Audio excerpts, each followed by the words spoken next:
고린도전서 1장 18절 말씀을 함께 보시겠습니다. 고린도전서 1장 18절 말씀입니다.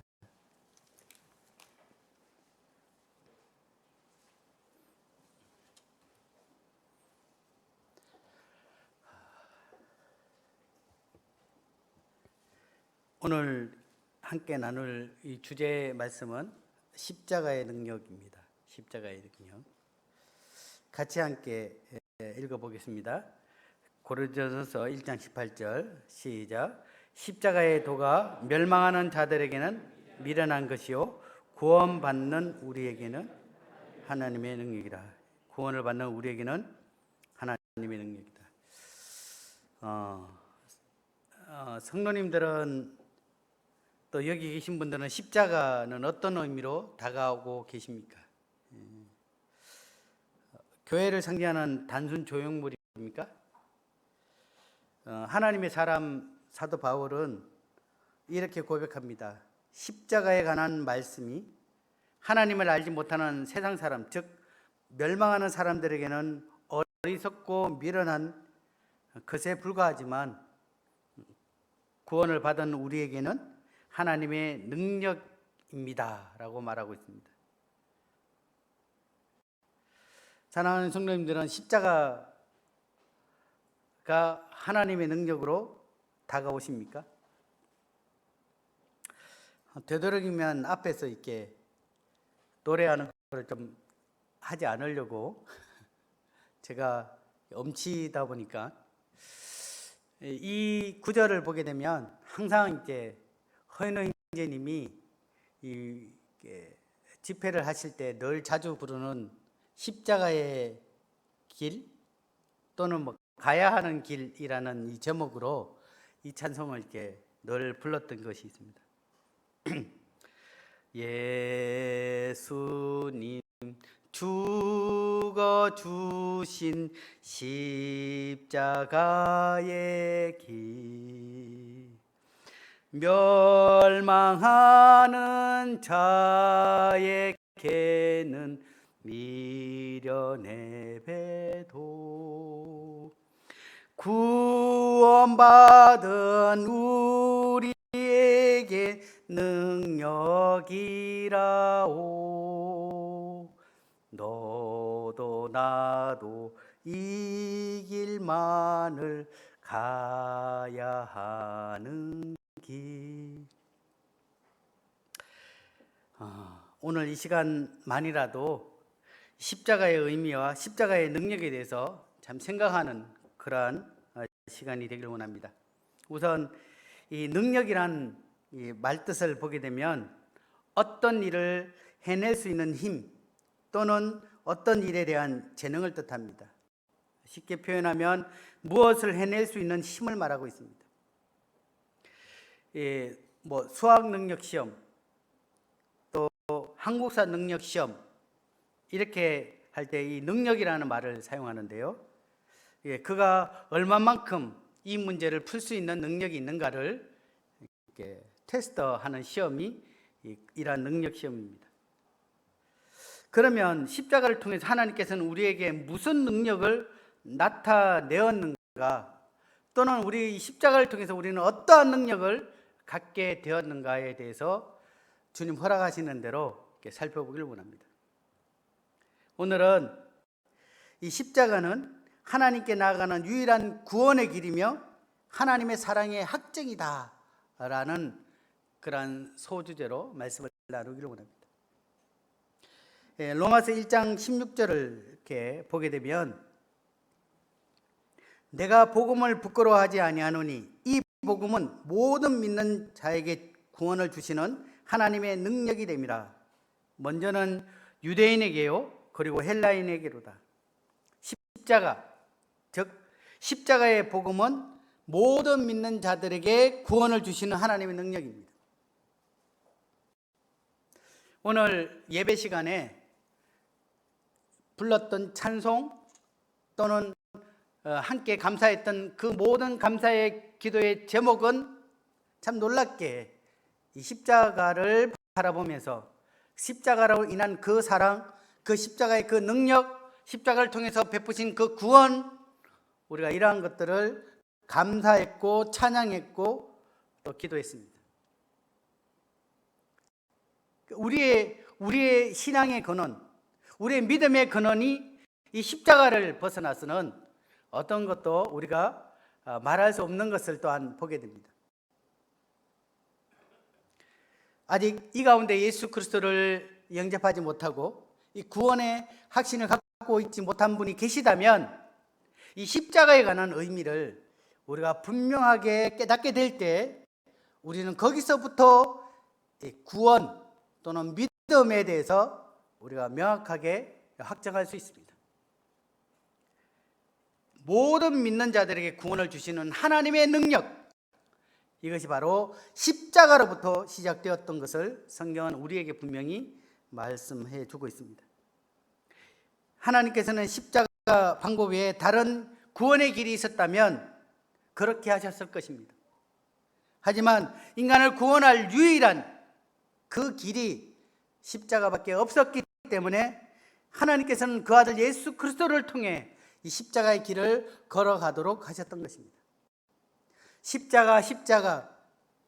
이 십자가 아니면 우리에게는 구원의 길이 열릴 수 없다라는 것을 우리는 말씀을 통해서 볼 수가 있습니다. 고린도전서 1장 23절 말씀을 보시겠습니다. 같이 함께 읽으시면 좋겠습니다. 고린도전서 1장 23절. 자, 우리는 시작. 우리는 십자가에 못 박힌 그리스도를 전하니 유대인에게는 꺼리끼는 것이요 이방인에게는 미련한 것이로되. 왜 유대인에게는 이 십자가가 꺼리끼는 것일까요? 구약 말씀에는 나무에 달린 자마다 저주받는 자다. 이 사람이 가장 저주스러운 죽음, 저주스러운 것이 바로 나무 위에 달리는 것입니다. 또한 로마 당시에 가장 처참하고 가장 고통스럽고 가장 부끄럽게 죽이는 사형 방법이 바로 십자가입니다. 그래서 유대인들은 이 십자가만 생각하면 손가락질이 놀라고 꺼려지고, 아니 생각조차도 하기 싫어한 그러한 것입니다. 우리 주님께서도 이 십자가의 죽음을 앞둔 이 겟세마네 동산에서 기도하셨습니다. 땀방울이 핏방울과 같이 될 정도로. 아버지여, 만일 할만하시거든 이 잔을 내게서 지나가게 하옵소서. 그것도 주님은 3번이나 기도하셨습니다. 히브리서 5장에는 자기를 죽음에서 능히 구원하실 이에게 심한 통곡과 눈물로 간구와 소원을 올렸다라고 그렇게 표현하고 있습니다. 십자가 앞에 있는 우리 주님께서 하나님에게 할 수만 있다면 이라고 이야기하시며 심한 통곡과 눈물로 간곡히 간절히 땀방울이 핏방울과 같이 되도록 기도하셨습니다. 바로 그 길이 십자가의 길이었습니다. 만약 하나님께서 다른 십자가가 아닌 다른 어떠한 길이 있다면 우리 주님의 기도를 들으셨을 것입니다. 그 모든 천지 만물을 창조하실 때 말씀으로 그것들을 이루셨습니다. 빛이 있으라면 빛이 있었고, 산이 있으라면 산이 있었고, 태양이 있으라면 태양이 있었고, 그분은 말씀으로 모든 것들을 이루셨지만 우리를 구원하시기 위해서는 독생하신 아드님이 친히 나무에 달려 그 몸으로 우리를 죄에서 구원하셨던 이 십자가의 길. 저는 십자가에 달리신 우리 주님을 생각하게 될 때 때로는 말할 수 없는 그런 감정에 북받칠 때가 있습니다. 창조주셨고 또 하나님의 아들이셨던 우리 주님께서 피조물 앞에서 벌거벗음을 당하시고 그들이 춤뱉고 뺨을 때리고 벌거벗기고 다시 옷을 입히고 조롱하고 또 거기에다가 온몸이 박고랑처럼 파헤쳐짐을 당할 정도로 채찍에 맞으시고 그 머리에 가시관이 얼굴에 박힘을 당하셨습니다. 그는 헛말만한 것이 없다라고 표현할 정도로 우리 주님의 외모가 그 십자가 앞에서는 모두가 다 고개를 흔들고 외면할 정도로 이그러지고 피범벅되었던 우리 주님의 모습을 떠오르게 될 때 왜 그러한 길을 걸어가셔야만 되었을까?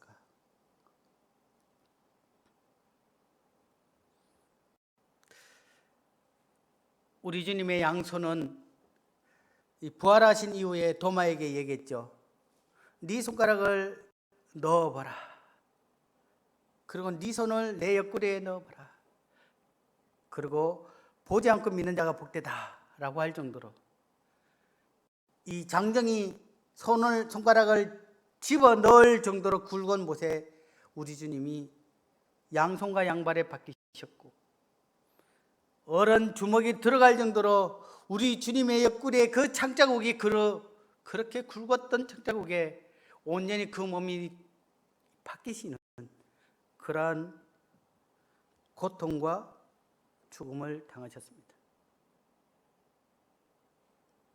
누구 때문에?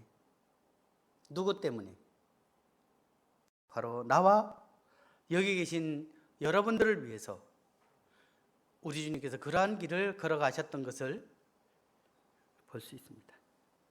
우리가 잘 아는 말씀이지만 이사야 53장 5절 6절을 보시겠습니다.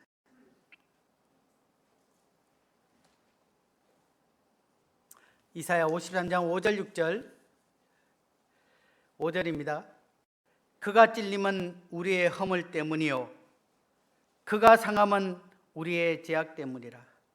그가 징계를 받음으로 우리는 평화를 누리고 그가 채찍에 맞음으로 우리는 나음을 받았다. 우리는 다 양 같아서 그릇 행하여 각기 제 길로 갔거늘 여호와께서는 우리 모두의 죄악을 그에게 담당시키셨다. 십자가는 우리가 어떠한 죄인이며 우리가 받을 형벌이 얼마나 무서운지를 보여주고 있는 것입니다. 만약 우리 주님께서 이러한 십자가의 죽음을 당하지 아니했다면 우리는 구원을 받을 수가 없습니다. 혹 여러분 중에 구원받는 것이 그렇게 중요하지 않다라고 생각하시는 분들이 계십니까?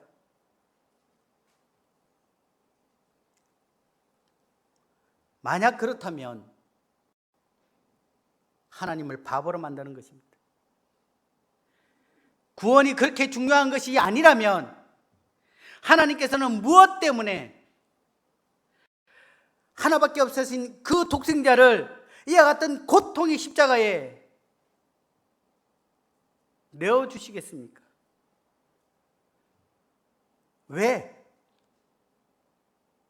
경상도 말로 하나님 미치지 않고서는 왜 하나밖에 없는 그 독생자를 왜 십자가에 벌거벗음 당하고 매맞고 울부짖는 엘리 엘리 라마 사박다니 하나님 하나님 왜 나를 버리십니까? 라고 외치는 그 아들의 외침을 왜 외면하시겠습니까? 그것은 우리가 구원받지 않으면 안 되기 때문에 우리를 사랑하시기 때문에 우리가 받을 그 형벌이 너무나 끔찍하기 때문에 하나님께서는 아들을 값으로 내어주시며 우리의 죄값을 치르셨던 것입니다. 최근 참 많은 이 장례 소식들을 저희들이 접하고 있지 않습니까? 내일도 발인 예식을 또 하러 의성으로 가야 됩니다. 참 공교롭게도 최근에 소천하셨던 또 돌아가셨던 분들이 대체적으로 이 장결에 또는 심장이 멈춰서 뭐 이렇게 돌아가시더라고요. 정말 하나님께서 그 생명을, 그 호흡을 취하는 순간에 나이가 많든 나이가 적든 건강하든 건강치 않든 하나님께서 스톱 멈춰라 라고 하는 순간에 그 생명이 아무도 그것을 준비하지 못한 상황에서 그러한 일들이 일어나는 모습들을 보게 되면서 다음은 누구일까요? 다음은 우리 자신이 조민교국으로 가는 것이 아니라 그 영정사진의 주인으로 우리가 남을 수도 있다는 것입니다. 그래서 말씀에는 이 잔치집에 가는 것보다 지혜로운 자는 초상집에 간다라고 얘기했듯이 이 초상집에 가서 우리는 뭘 느낍니까? 나의 인생의 삶이 하나님의 손에 달릴 뿐 아니라 내가 언제 하나님의 부르심을 받을 수 있구나. 그렇게 우리가 교훈을 얻을 수 있습니다. 성경은 우리에게 계속해서 말씀하고 있습니다. 지금이 은혜 받을 만한 때고 지금이 구원의 날이다. 하나님께서는 우리를 구원하시기 위해 그 아들을 그 처참한 십자가에 내어주셨습니다. 이 십자가는 구원을 받는 하나님의 능력입니다. 그 십자가는 우리를 사랑하시는 그 하나님의 사랑의 확증이기도 합니다. 다른 어떠한 구원의 길이 없기에 하나님께서는 우리 주님을 십자가를 통해서 우리를 구원하셨습니다. 5절 말씀을 보게 되면 성경은 분명히 우리에게 말씀하고 있습니다. 왜 주님께서 못에 박히고 창에 찔리셨습니까? 우리의 허물 때문입니다. 왜 우리 주님께서는 온몸에 채찍으로 온 얼굴에 가시로 인해 그 몸이 상하셨습니까? 우리의 죄악 때문입니다. 성경은 분명히 말씀하고 있습니다. 그가 징계를 받음으로 우리가 평안을 누리고 그가 채찍에 맞음으로 우리는 나음을 받았다. 그리고 하나님께서는 우리의 모든 죄악을 어린 양으로 오셨던 그 예수님에게 우리의 죄악을 담당시키셨다라고 성경은 말씀하고 있습니다. 담당했다라는 뜻은 맡았다라는 것입니다. 오늘 청소 담당이야 라고 할 때 그 청소 구역이 우리가 맡았을 때 담당했다라고 표현하죠. 우리의 인생 동안 지었던 모든 죄를, 우리가 세상 살 동안에 지을 모든 죄를, 과거, 현재, 미래, 우리의 생명이 있었던 날 동안 지어졌던 이 모든 죄들을 예수님께 맡기셨습니다. 그리고 예수님께서는 피 흘림이 없은즉 제사함이 없느니라 라는 그 말씀대로 그 율법의 모든 요구를 그 피를 통하여 우리의 모든 죄와 허물을 깨끗게 하셨습니다. 흰 눈처럼 양뜰처럼 깨끗하게 되었다라고 그렇게 성경은 기록되어 있습니다. 그리고 예수님께서는 요한복음 19장의 십자가 위에서 마지막으로 이렇게 얘기하셨습니다. 테텔레스타이. 그리고 영원히 떠나셨습니다. 다 갚았다. 다 이루었다. 그분은 자신이 맡았던 우리의 죄악의 문제를 죽음을 통해 다 갚으셨습니다. 그리고 다 해결했다라고 말씀하셨습니다. 로마서 5장 8절에는 우리가 아직 죄인 되었을 때 그리스도께서 우리를 위하여 죽으심으로 하나님께서 우리에 대한 자기의 사랑을 확정하셨느니라. 하나님께서는 십자가를 통해 자신의 사랑을 확정하셨습니다. 십자가는 우리의 구원의 확증이 되는 곳이며 하나님의 사랑의 확증이 되는 곳입니다. 그리고 하나님의 사랑의 능력을 힘입는 것입니다.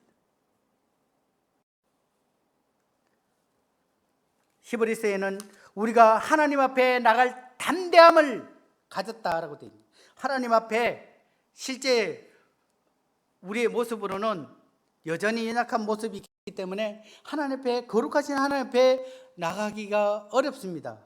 하지만 우리가 하나님 앞에 당당히 걸어갈 그 담대함이 있는데, 그 담대함은 바로 예수 그리스도의 피를 힘입어, 예수 그리스도의 십자가를 힘입어 우리가 하나님 앞에 담담하게 나갈 수 있습니다.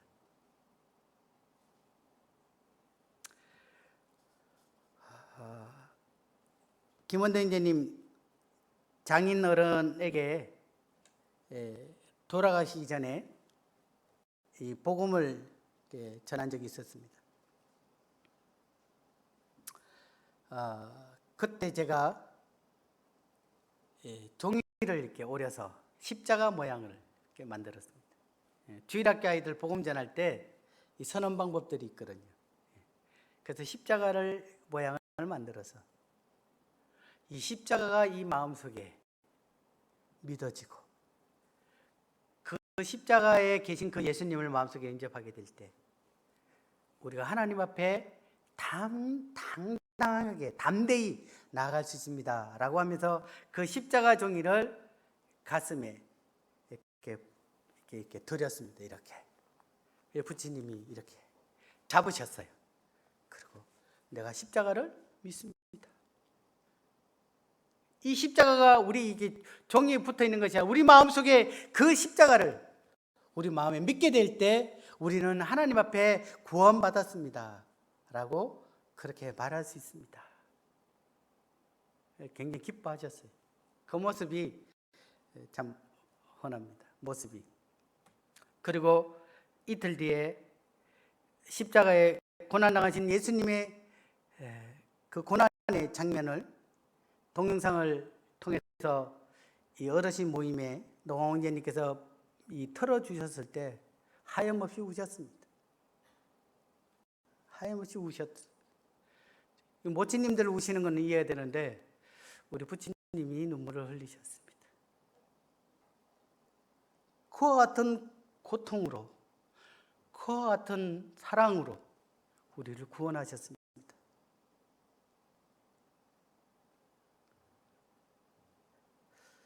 만약 우리가 하나님 앞에 서게 될 때 하나님께서는 우리가 거짓말했다, 사람을 물건을 훔쳤다, 사람을 때렸다, 심지어 사람을 죽였다, 이러한 우리의 이 죄의 열매들보다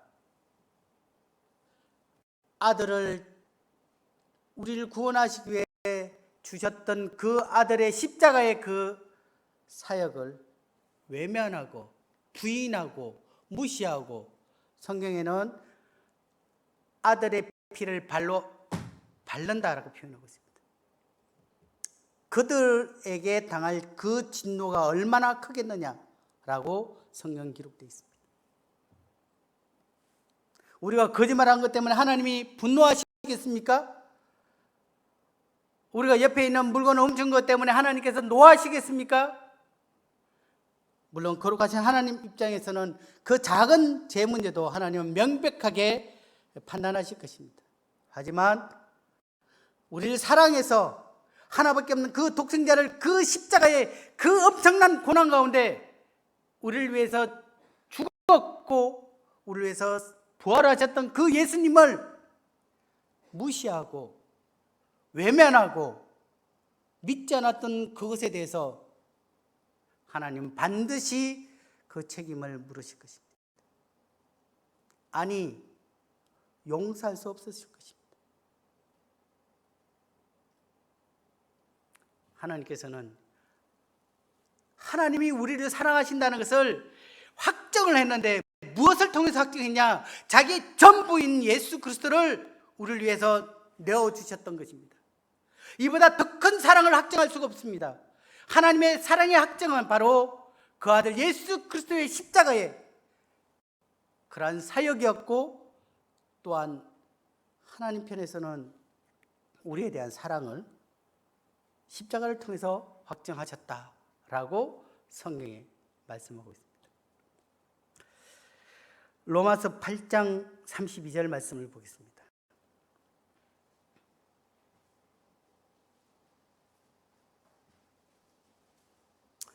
로마서 8장 32절에 같이 한번 읽어보겠습니다. 8장 32절 시작. 자기 아들을 아끼지 아니하시고 우리 모든 사람을 위하여 내어주신 이가 어찌 그 아들과 함께 모든 것을 우리에게 주시지 아니하겠느냐. 그렇습니다. 자기 아들을 아끼지 아니하고 우리 모든 사람을 위하여 내어주셨다라고 성경은 말씀하고 있습니다.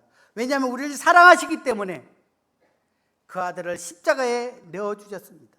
그리고 그 사랑을 믿는 자들에게, 그 십자가의 길을 마음에 믿는 자들에게 하나님께서는 저희들을 자녀로 삼아 주셨습니다. 영접하는 자, 곧 그 이름을 믿는 자들에게 하나님의 자녀가 되는 권세를 주셨으니, 예수 믿는 것은 예배당에 교회 다니는 것이 믿는 게 아닙니다. 예수 이름을 믿는 것입니다. 그 이름을 믿는 자, 바로 예수는 우리를, 자기 백성을 저희 죄에서 구원할 자이십니다. 바로 우리를 죄에서 구원하신 구원자다라는 것입니다. 다르게 표현하면 예수 그리스도께서 십자가에 위해서 우리의 모든 죄에서 구원하셨다라는 것을 믿는 것입니다. 또 그 예수님을 내 삶 가운데 구주와 주로 그분을 모시게 될 때 우리는 영접하였다, 또 하나님의 자녀가 되었다라고 성경은 우리에게 말씀하고 있습니다. 그러면서 이렇게 얘기합니다. 그 아들을 내어주신 이가 어찌 그 아들과 함께 모든 것을 우리에게 주시지 아니하겠느냐. 우리를 사랑하여 아들을 내어주신 하늘 아버지께서 우리에게 필요한 모든 것들을 주시지 않겠느냐. 내가 아들까지 내어줬는데 내가 너희를 위해서 더 이상 내가 주지 못할 것이 있겠느냐라고 우리에게 말씀하고 있습니다. 하나님은 참, 저희 어머님 여기 앉아 계시는데 때로는 참 죄송해요.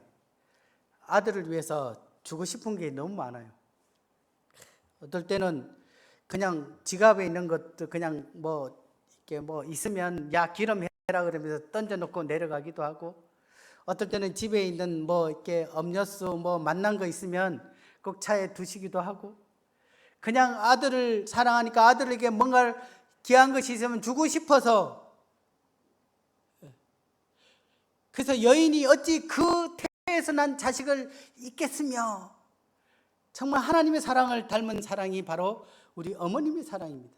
하지만 혹 그들은 잊을지라도 나는 결코 너희를 잊지 않으니. 어머니의 사랑을 뛰어넘는 그 사랑을 하나님께서는 우리에게 주셨습니다. 내가 아들까지 내어주는 그러한 사랑을 갖고 있는 내가 모든 것을 너에게 주시지 않겠느냐. 이것이 바로 우리가 살아갈 이유입니다. 우리가 얼마나 큰 은혜 가운데 살아가고 있는지 이 십자가만 생각하면, 그분의 사랑만 생각하면 우리가 참 얼마나 큰 은혜를 받고 있는지를 생각하게 됩니다. 사랑하는 성도님들, 우리는 이러한 사랑을 받은 자입니다. 우리는 결코 나약한 자들이 아닙니다. 아들을 내어주신 하나님께서 우리에게 모든 것을 주시겠다라고 말씀하셨습니다. 이것이 하나님의 사랑의 고백입니다. 또 약속입니다. 우리는 이러한 사랑을 받은 자들입니다. 이제는 어깨를 좀 펴고 당당하게 사셨으면 좋겠습니다. 35절을 그 밑에 로마서 8장 35절을 보게 되면 이렇게 표현하고 있습니다. 누가 우리를 그리스도의 사랑에서 끊으리요? 환난이나 공고나 박해나 기근이나 적신이나 위험이나 칼이라. 혹 때로는 하루에도 몇 번씩 주저앉고 싶을 때가 없으십니까? 자신감은 점점 없어지고 불안해지고 사는 것이 두렵거나 겁나지 않습니까?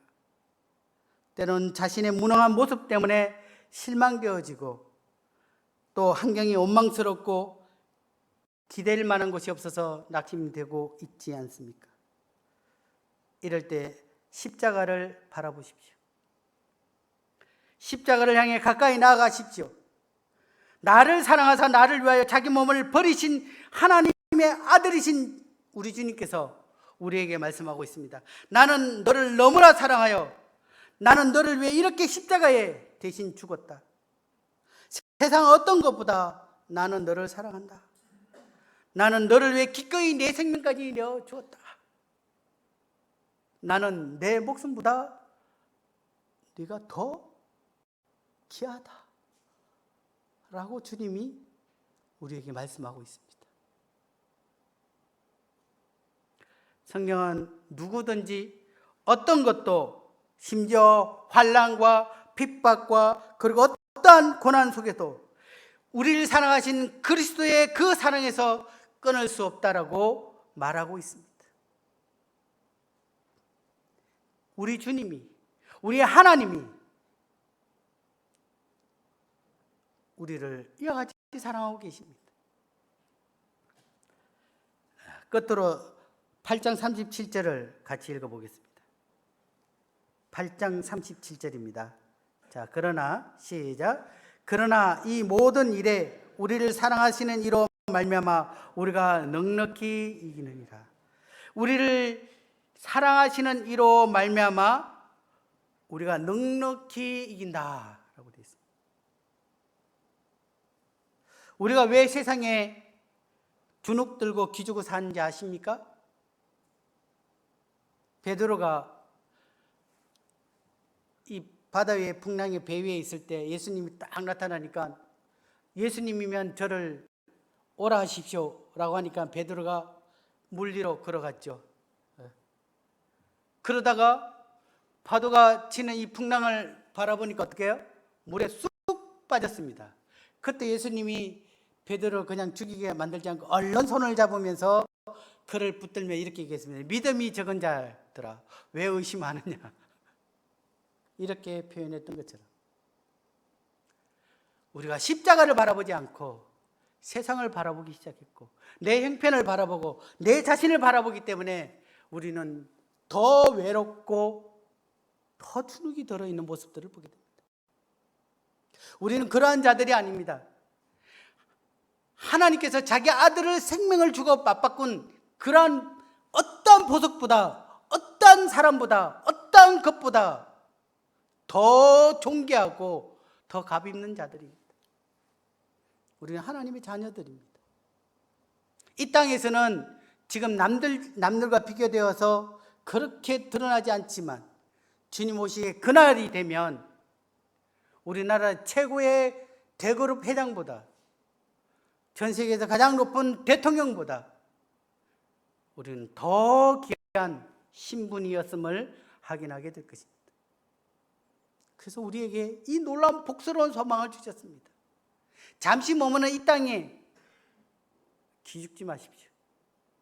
우리가 십자가를 바라보게 될 때 우리는 그 십자가로 말미암아 우리는 이러한 모든 것들을 넉넉히 이길 힘이 우리 속에서 꿈틀거리고 우리 속에서 그것을 감당해낼 수 있는 힘들이 에너지가 우리 가운데 있습니다.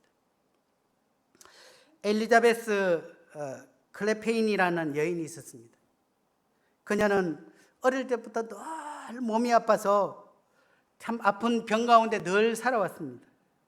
그러던 그가 자신이 악한 죄임을 깨닫고 자신을 위해 십자가에 죽으신 예수님을 구주로 영접하였습니다.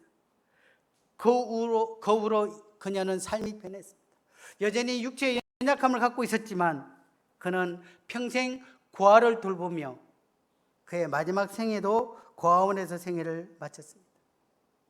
그녀는 그녀의 일기에 십자가를 바라보면서 두 가지 놀라운 사실을 그는 늘 기억한다고 했습니다. 하나는 자신이 얼마나 자격이 없는 그러한 자였던가, 이 자격 없는 나를, 두 번째 자신을 구속하신 그 주님의 놀라우신 사랑을 바라보며 그는 하루하루의 삶들을 기쁨 가운데 지냈습니다. 그녀가 마지막 생애를 다하기 전에 그녀가 불렀던, 아니 지었던 곡이 십자가 그늘 아래라는 찬송입니다. 십자가 그늘 아래 나 쉬기 원하네. 저 햇빛 힘이 뜨겁고 또 짐이 무거워. 이 광야 같은 세상에 늘 방황할 때에 주 십자가의 그늘에 내 쉴 곳 찾았네. 2절 가사에 내 눈을 밝게 떠서 저 십자가 볼 때 날 위해 고난 당하신 주 예수 보인다. 그 형상 볼 때에 내 마음에 큰 떨림 받아서 그 사랑 감당 못하여 눈물만 흐르네. 십자가 그늘 아래 나 길이 살겠네. 나 사모하는 강체는 주 얼굴뿐인데 이 세상 나를 버려도 나 두려움 없네. 내 한량 없는 영광은 십자가뿐이네. 그렇게 그가 그러한 고백을 남기며 생애를 살았습니다. 어느 분이 이렇게 얘기했습니다. 여러분, 하루에 10분만 십자가를 묵상하십시오. 아무리 바빠도 10분만 주님 앞에 나아가십시오. 십자가 밑에서 그분을 우러러 보십시오. 흘러내리는 보혈을 보게 된다면 세상이 아무리 험해도 세상 살기 아무리 힘들어도 다시 한번 일어날 수 있는 힘을 얻을 것입니다. 또한 십자가에서 나를 사랑하사 나를 위하여 죽으신 주님의 사랑을 바라보게 된다면 그 흘러내리는 하나님의 사랑의 힘이 우리를 벌떡벌떡 일으켜 세울 것입니다. 이것이 우리가 살아갈 힘이며 하나님의 능력입니다. 그렇습니다. 사랑하는 성도님들, 우리 이제 우리 형편, 세상 이런 것들 바라보지 말고 매일매일 십자가 앞에서 그분을 우러러보면서 그분의 사랑, 그분께서 우리에게 베푸신 그 놀라우신 능력들을 매일매일 힘있는 그러한 삶들 살아보시기 바랍니다. 기도하고 마치겠습니다. 기도하겠습니다. 주님, 참 세상에 무가치하고 이름조차도 사람들이 알지 못하는 이 덜풀과 같은 이러한 존재인 저희들을 무엇이 사랑스러운지 자신의 생명을 값을 주고 저희들을 구원하셨는지 다 알지 못하지만 그러한 사랑을 인하여 감사를 드립니다. 참 저희를 향해 기꺼이 벌거벗음을 당하시고 저희가 맞고 저희가 고난당해야 될 그 모든 채찍을 친히 담당하시며 주님 말씀처럼 스디쓴 고난의 잔을 마시고 저에게는 달콤한 축복의 잔을 허락하신 우리 주님께 감사를 드립니다. 이제 우리를 사랑하사 나를 위해 죽으신 우리 주님을 저희가 날마다 바라보기를 원하옵고 십자가를 통해서 우리에게 베푸신 구원의 능력뿐 아니라 그 사랑의 능력을 저희가 힘입어 매일의 삶을 살아가길 원합니다. 우리 자신을 바라보게 되면 연약할 수밖에 없지만 우리를 사랑하신 우리 주님의 크신 사랑을 바라보게 될 때 우리는 세상의 어떤 누구보다, 아니 세상을 이긴 그 힘이 우리 가운데 있음을 또한 고백드립니다. 십자가의 그 능력, 그것으로 저희들의 삶들을 인도하시는 우리 주님께 감사를 드려오며 이러한 십자가의 의미를 다시 한번 되새겨볼 수 있도록 도우신 것을 감사를 드립니다. 주님, 특별히 아직 예수 그리스도를 영접하지 못한, 구원받지 못한 사랑하는 이들을 주님 기억해 주시고 그들을 구원해 주셔서 동일한 사랑으로 주님 앞에서 함께 사랑을 나눌 수 있는 그런 가족이 될 수 있도록 도우시길 바랍니다. 감사를 드리며 예수님 이름으로 기도를 돌려드립니다. 아멘.